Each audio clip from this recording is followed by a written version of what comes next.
Hello everyone, I welcome you all to EPG Pathshala. I am Dr. Neha and I am affiliated with Tata Institute of Social Sciences, Mumbai. Today we are going to study module titled Approaches to Gender and Development Part 2, Women in Development WAD. As part of the series of approaches to study gender and development, WAD represents the second shift. It is the second perspective which emerged among the three critical frameworks which were outlined by Radkeber, and so this is the second shift in the approaches to understanding and to implementing development projects and development processes. In this module we are going to cover major features, origin, characteristics and criticism of WAD approach. During the course of the module we expect to engage the students in understanding the global historical context and shift in approaches to development of women, in developing a critical understanding of the basic features and contributions of WAD approach in the field of development, and the student should also be able to have a fair understanding of how to engage with WAD approach while studying or implementing development programs from a gender lens. So we begin with a very brief overview of the approach, and it is as we know that it is a theoretical as well as a practical framework to study and practice development, and many times it is mistaken for WID. But it has many distinctive characteristics from WID approach, and rather it came as a response to the limitations of WID approach, and theoretically it uses neo-Marxist and radical feminist approaches, and it also draws from dependency theory of development. Importantly, significantly and centrally, the WAD approach argues that women have always been part of the development processes. They don't need to be included as is claimed within women in development approach. So they say that they have always been part of the development processes, and it is important rather now to understand those processes in order to understand why development is not benefiting women equally, rather than calling for more inclusion of women in development. And therefore there is the stress on the relationship between women in development processes, and it highlights the importance of women's work within as well as outside homes for the sustenance and maintenance of their societies. So now we come to understand how did WAD approach actually originate. It was conceived in 1970s, and this significant approach to study and practice development can be traced back exactly to the first World Conference in Mexico City in 1975. It was during this particular conference that the claims of the WID approach were rejected by women from the South, who asserted that development model lacks the perspectives from the South. And WAD presented a shift in this thinking about women's role in development, and argued that development was not a vehicle for development of women or their advancement. It rather suggested that women's active involvement makes development possible, and they should therefore be actively involved in development projects and should not be treated as passive recipients of development benefits or other things, development aids, etc. So WAD continued to further this new thinking and argued that there are dangers of talking about integrating women in a patriarchal world. So we cannot have the world to be the same and then just ask for women to come into it, because the structure within which we are calling to for women's inclusion is problematic in itself, and there are problems therein. And also when we talk about the origin of WAD, it is important to highlight that it is during the period of 1950s and 60s that many countries got new independence. They got newly independent, and many women who had participated in struggle for freedom, they wanted to be a part of the making of their new country now. And WAD approach was based in this thought and this effort as well. Now we try to see what are the theoretical approaches which inform WAD approach. So actually though people say that WID and WAD are not much different, but what is majorly different between WID and WAD is the theoretical base within which they are located. Instead of simply seeing or understanding or studying how women are related to development, WAD focuses on the larger and complex relationship between patriarchy and capitalism. Though there has been very little theorizing about WAD that has been done because of the distinctive nature of WAD practice, but still what we know of is that it draws from neo-Marxist feminism, radical feminism, and also very importantly from dependency theory of development. We can have a little brief about what Marxism says and how it came to influence theories on development. So there was a period where modernization theory seemed to be inadequate to explain why certain people, certain groups, certain countries remained underdeveloped, and the people who were dissatisfied sought answers in Marxism because it was seen as a very thorough critique of modernization theory. And Marxist scholars draw from Friedrich Engel's argument that women's oppression and subordination are the results of development of capitalism and private property. Thus, the achievement of gender equality can be possible only if capitalist system ends, and which will happen only after a successful class struggle.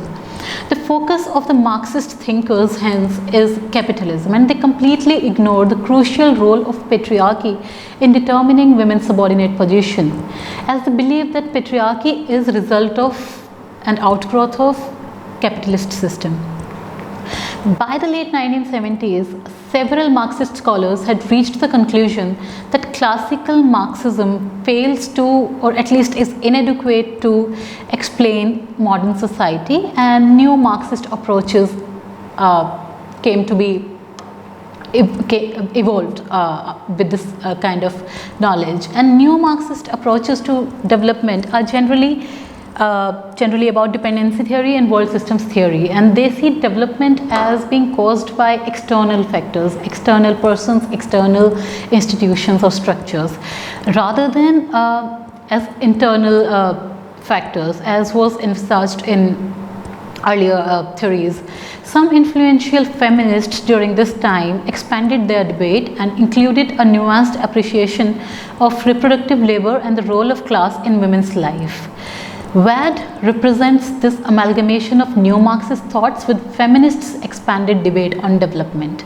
We also need to look a little more into dependency theory. What does it say? And actually this theory draws from Marxism. It is a Marxist critique of Western capitalism, and it tries to explain third world underdevelopment problems. It targets modernization theory, and it blames the West and the modern for the underdevelopment of the global south or the third world. They claim, the proponents of the dependency theory claim that the capitalist metropolis benefited from a peripheral and dependent third world, and capitalism perpetuates this dependency. It sees the West as the oppressor and calls for a separation of third world countries from Western technology and belief. And they call for building of a more self-reliant system, a more self-reliant society if third world has to develop. This theory differs from Western approaches to development, and it is primarily so because it was originated in the third world, primarily Latin America, and unlike other Western theories which were originated in Western countries. So the third world scholars were wondering about why is it that third world countries were at the bottom at the scale in terms of any socio-economic measure. They asked why such inequalities and unjust situations existed in certain countries.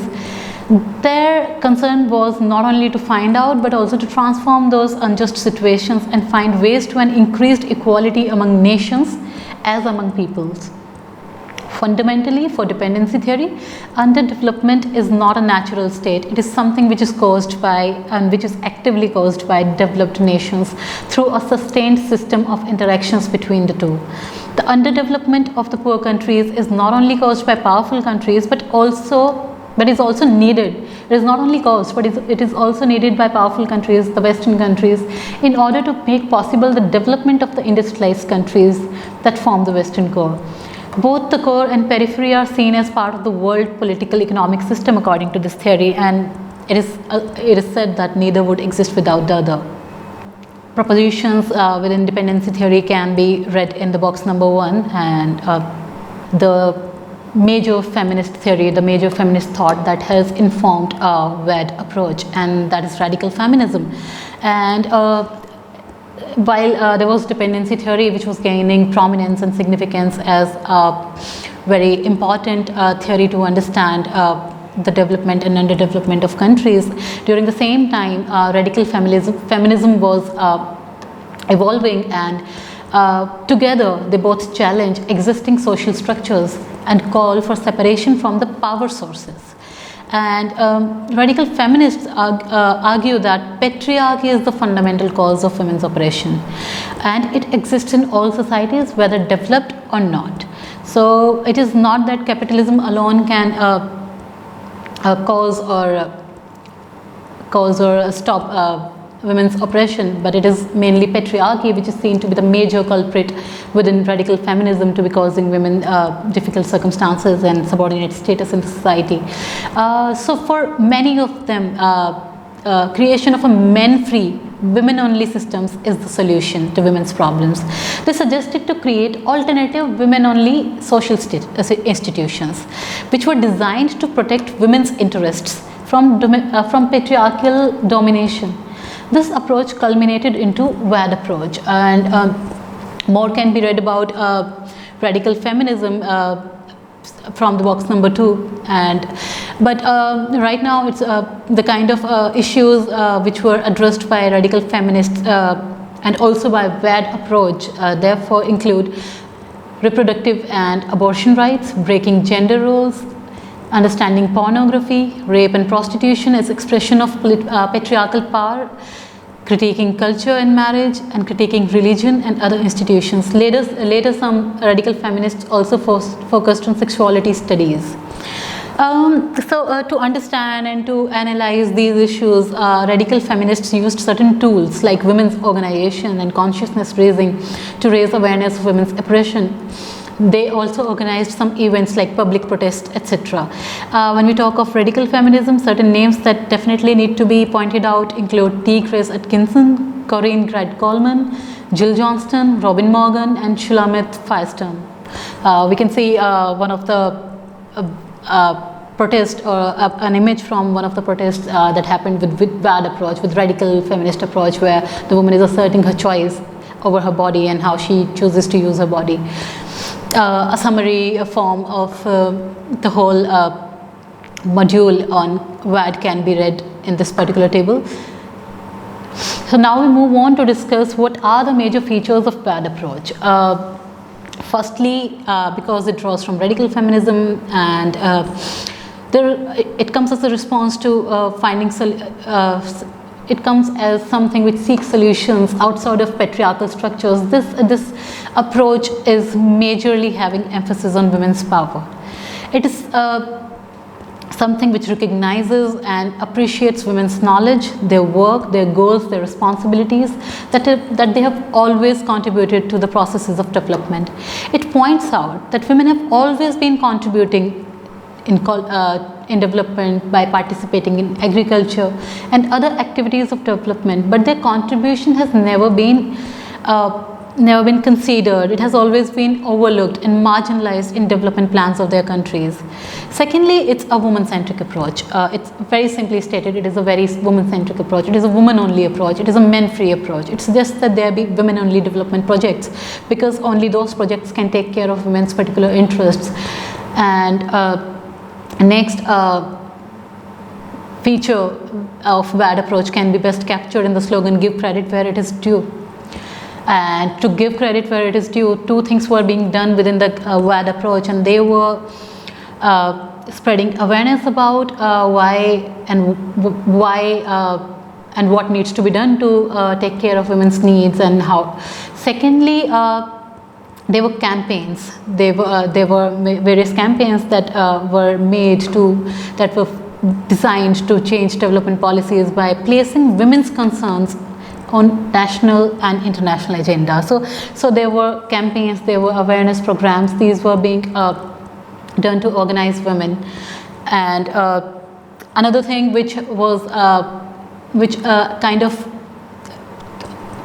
defines WAD approach is that it is one of the most predominant, or rather of the three, it is the most predominant approach in NGO sector.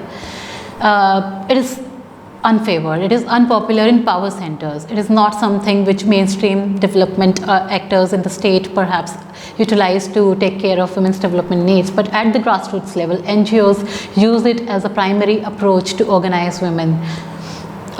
We can see that how an NGO is organizing women around some issue, and how they are actively participating in and listening to the issues that maybe they have brought to the fore.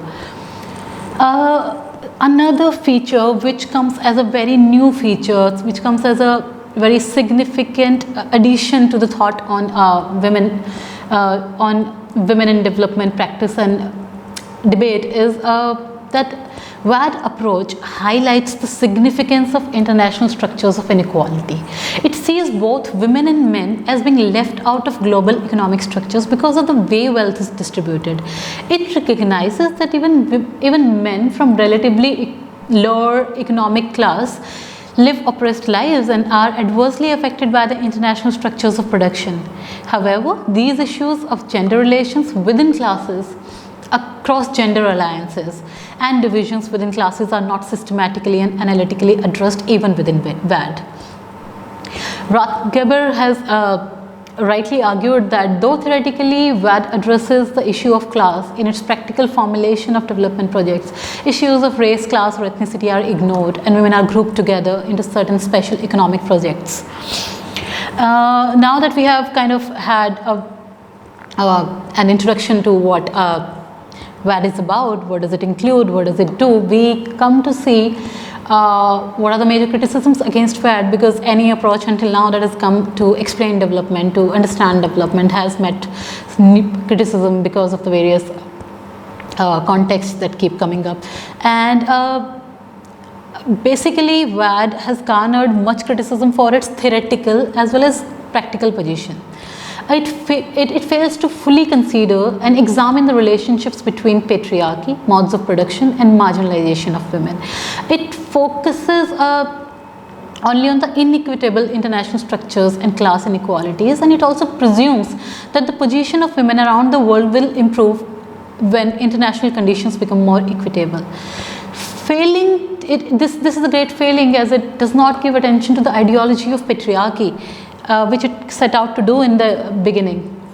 One of the major criticisms faced by WAD is something which was also made in case of WID, is that it is singularly occupying itself with the productive lives of women and ignores the reproductive aspect of women's works and lives. Dependency theory's role and influence are clear in WAD's focus on purely economic and political economic analysis. The focus on involving women in economic projects is done without considering its burden-making impact on women's lives as they share productive work while continue to singly take care of reproductive responsibilities. Women's reproductive work within their households is assigned no economic value even within the paradigm of WAD. Critiques of WAD also concern themselves with the fact that the scale of WAD projects is very small.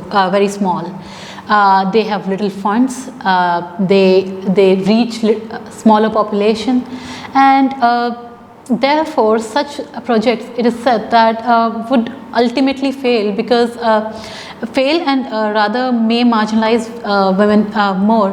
They lack mainstream visibility, they lack the support of the state, and these kind of limitations might take away from the transformative powers from the approach. But this is not to downplay the significant contributions that have been made within WAD in terms of consciousness raising, in terms of making women aware, making people aware, and by in terms of bringing women's particular concerns into policy domain. Furthermore, as is the case with WAD approach also tends to see women as a class, and the questions of class and ethnicity, etc., have been downplayed. It wrongly assumes that the solutions for a class of women can be directly the right solutions for the problems of another class of women. Now we see that this WAD approach came in response to WID approach, and it is relatively more comprehensive. It takes care, it makes significant contribution of accepting women as significant economic actors, and it stresses on the relationship between between women, which is very, very important, and also it brings to the work that women perform in their societies as economic agents. It also highlights the role of international structures and why they should be made more equitable if women have to be equal as men. However, though there are these pointers that are made within WAD approach, there is still lack of comprehensive analysis of socio-economic relations between patriarchy, between economy, and the issues of women's oppression. It ignores the need to examine patriarchy. It does not aim at fundamental transformations of social relations of gender. It relies on representation of women through intervention strategies designed for women, and downplays the role of women's other identities and other power relations of class and race, etc., while creating and implementing women's only projects. Thank you. Okay, so now we can look at box number 1, and which includes the central propositions of dependency theory. And to be very fair, all of these propositions can be contestable, they can be contested, and they have been contested over time. So to begin with, this theory distinguishes between underdevelopment and undevelopment. This is important. The distinction between underdevelopment, which is a situation in which resources are not used by states where they are found, but for the benefits of dominant states, and undevelopment, which is a condition in which resources are not being used, explains the poorer countries of the world is an entirely different historical context. According to the dependency theorists, these countries are not catching up to the richer countries of the West and are not poor because they lack the scientific transformations or the modern enlightenment values. Rather, their poverty is created and sustained by their forceful integration into the Western capitalist economic system, which keeps them only as producers of raw materials or as source of cheap labor, as is happening around us in our country for years, for example. Primarily, we are seen as source of cheap labor, and we are the ones who are producing raw materials and then exporting it to the countries outside. So these countries have been systematically and coercively many a times, or rather most of the times, denied the opportunity to market the resources in any manner that competed with the powerful states. The dependency theory criticizes the use patterns of resources by the dominant countries.